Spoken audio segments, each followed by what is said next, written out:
Welcome to Kenton's videos. Enjoy the video. Open Settings from the Start menu and choose Devices to begin the update process. Click Bluetooth and other devices and toggle Bluetooth off, then on to reset the adapter. Press Windows key plus X and select Device Manager to see adapters installed.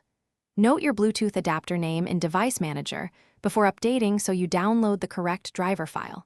Make sure Windows 10 is connected to the internet with a stable Wi-Fi signal for driver downloads. Close other network-intensive apps to avoid interruptions during update.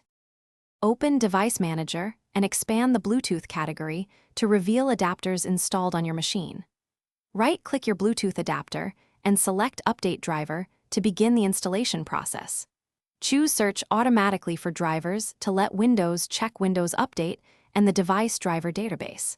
If you already downloaded a driver, select Browse My Computer for drivers and navigate to the folder containing the driver files. Follow on-screen prompts and accept any digital signature or permission dialogues to complete the driver installation. Visit the device maker or your PC OEM website to download the correct Bluetooth driver package. Download drivers only from the device maker or trusted OEM site to avoid malicious software and compatibility issues. Create a system restore point before installation so you can roll back changes if needed. If the new driver fails to load, uninstall old driver from Device Manager and reboot the PC to clear residual files. After reinstalling, test connectivity by pairing a Bluetooth device and transferring a small file to confirm success.